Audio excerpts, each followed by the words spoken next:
Dustin de Diamond Poirier contre Iron Mike Chandler. Ouais, c'est pas très original, mais il frappe tellement fort que ça passe. Oh, sincèrement, quel combat! Comme dirait Rema, Anada Banga!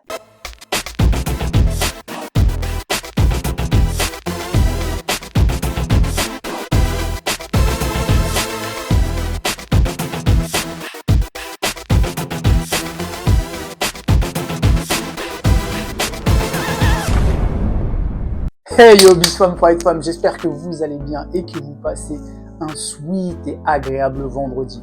Je suis Amir de Beast Mode, bienvenue dans mon antre. Pourquoi des patates d'entrée de jeu comme ça? Parce que ça va cogner sec, ça va cogner dur. On a là deux styles de punchers différents, mais totalement efficaces et apocalyptiques. Dans le coin gauche, nous avons le diamant poli, affiné, le mec qui possède la meilleure anglaise du game. T'as un de ses coachs qui a dit qu'il était dans le top tier en boxe. Moi, je te dis clairement, c'est le meilleur boxeur de l'UFC, sans vouloir offenser Holloway, sans vouloir offenser Max Holloway. D'un autre côté, t'as un mec avec un background de NCAA Division 1 wrestler, un lutteur de première division all-américaine qui punch comme un sourd. C'est pas une patate qu'il a, c'est un missile Jericho. Tu sais ce que c'est un Jericho? C'est un missile qui détruit les murailles. Voilà, comme ça au moins t'auras une meilleure culture aujourd'hui. Alors qu'est-ce qu'on sait de ces mecs-là? Bah déjà dans un premier temps, c'est qu'ils ont tous les deux eu leur chance au title shot et que les deux se sont cassés les dents sur la muraille Oliveira. Et maintenant, c'est quoi le but du jeu? C'est que l'un arrive à défoncer l'autre pour pouvoir prendre la ceinture au vainqueur de Volkanovski contre Makhachev. Mais on n'y est pas encore. Analysons les forces en présence. Donc comme je te le disais, d'un côté, on a un mec qui est quand même assez surdimensionné pour la division. 1m80, qui combat en moins 70 et qui a une allonge de 1m83. Ça, c'est Diamond. Diamond et sa fluidité pugilistique. Mais quel athlète, franchement, quel technicien. Son anglaise est incroyable.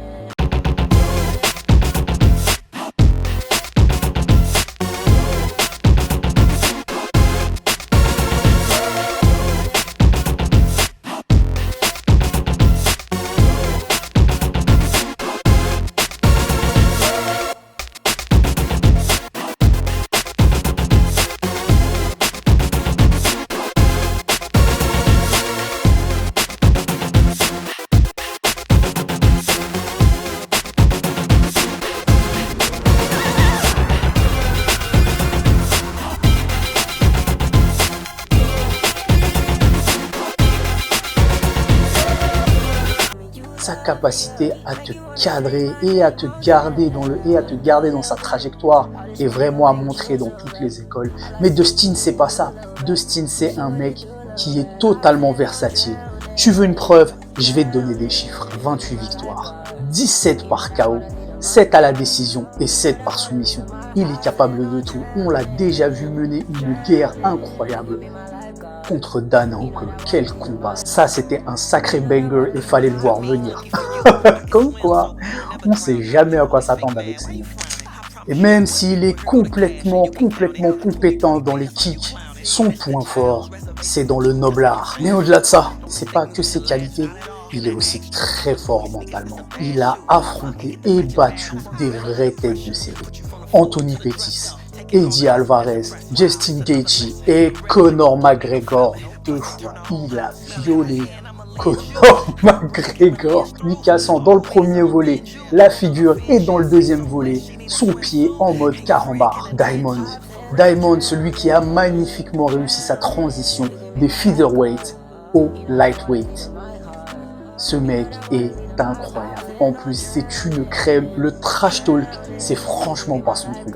De l'autre côté, on a Michael Chandler, un monstre de la nature, une brute. Je ne sais pas si tu l'as vu pendant ses workouts, mais dans le MMA, comme à la salle, oh, le mec, il arrache tes mères. Lui, il a principalement fait ses armes au Bellator avant de débarquer à l'UFC. Il est arrivé à l'UFC comme le dernier des tremblements de terre. Earthquake! Après avoir décroché la mâchoire à Benson Anderson au Bellator, il s'est occupé immédiatement de Dan Hooker en accrochant sa mâchoire sur les grilles de l'octogone. Ouais, je sais, c'est sale. Mais en même temps, vu la rafale de météores que Hooker a pris, je peux pas définir ça autrement. Directement parachuté au title shot contre Oliveira, il aura subi la loi du champion brésilien alors qu'il dominait, alors qu'il a profondément sonné le champion et qu'il aurait pu franchement faire quelque chose. Tu vois, contrairement à ce que Makhachev dit, Chandler est quand même parti le chercher en ground and pound au sol. C'est vrai qu'il s'est pas mis sur lui,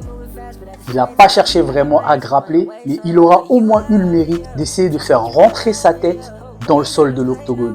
Et ça, c'est important parce que Chandler, lui, il en a une grosse paire.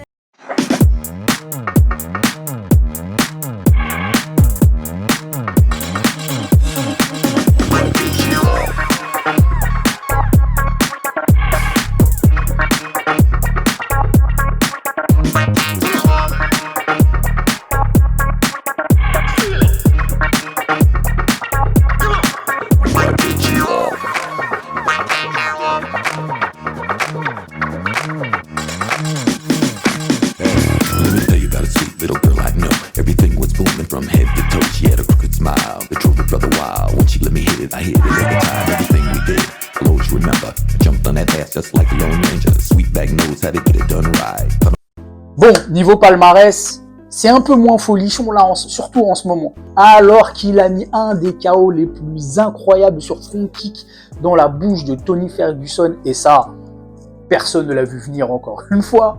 Il était sur 2 défaites d'affilée, une contre Oliveira et l'autre contre Justin Gaethje à New York. Du coup, le fait que ça revienne au Madison Square Garden, c'est parfait. Ça va lui permettre de solder son passif avec cette ville. De l'autre côté, on a un fort technicien et un fort tacticien qui vraiment pour moi a l'avantage debout. Parce que Michael Chandler, même s'il se fait entraîner par Henry Hooft, qui va réussir à gommer ses lacunes. Ces lacunes qui sont les forces de Dustin. Parce que Michael Chandler a énormément de déchets techniques, notamment ne pas revenir en garde lorsqu'il envoie ses coups. Il envoie plein de balles pour essayer de faire très très mal, mais justement en faisant ça, il s'expose au contre. Et qui d'autre pourra le contrer avec une maestria incroyable si ce n'est le diamant? Oui, The Diamond est un maître dans le contre et un maître dans l'art de frapper dans les ouvertures, de trouver les ouvertures et de frapper là où ça fait mal. Donc moi, je pronostique une victoire de Dustin Diamond Poirier, pareillement dans le 2e round.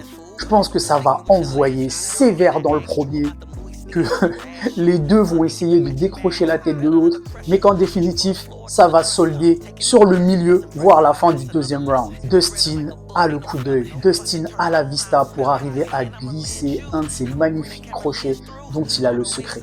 Et d'un autre côté, il encaisse plutôt pas mal et il arrive à très bien contrer les luttes. Donc je pense, de mon point de vue, que Diamond va gagner. Ce ne sera pas un combat facile, comme ça peut complètement durer. Moi, je préfère miser sur le fait qu'on n'aura même pas le temps de dire ouf. De toute façon, de toutes les manières, quand tu fais une opposition comme ça, avec des mecs qui sont capables de coucher ou des mecs qui sont capables de cogner fort, à moins que ces mecs-là n'aient absolument rien compris à leur propre style, t'attends pas à un combat technique et tactique. Je sais, on a la jurisprudence Whittaker contre Whittaker Adesanya, où ça devait partir en feu d'artifice et ça s'est terminé en pétard mouillé. Mais là, on espère sincèrement que. Maintenant, toi, dis-moi ce que t'en penses. Rejoignons-nous dans les commentaires, échangeons, on verra si nos avis divergent ou convergent. Si tu n'es pas encore abonné à la chaîne, abonne-toi, active la cloche des notifications, comme ça tu sauras dès que j'enverrai une nouvelle vidéo. Le pouce bleu pour la force, pour les référencements et pour un magnifique KO, soit de Poirier, soit de Chandler. Et puis nous, de toutes les façons, on se revoit très vite. Bis bang.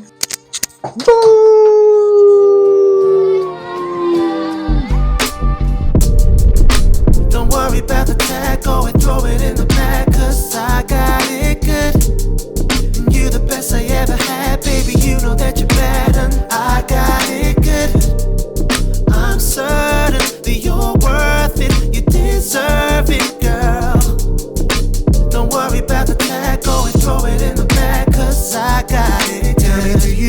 remember when we started. Remember me and you creeping around late at night, and yeah, you held me down when I had nothing. And that's the reason I was for you now that I can. My hand meets your hand, our love isn't plastic, but here's my credit card, not gon' max it.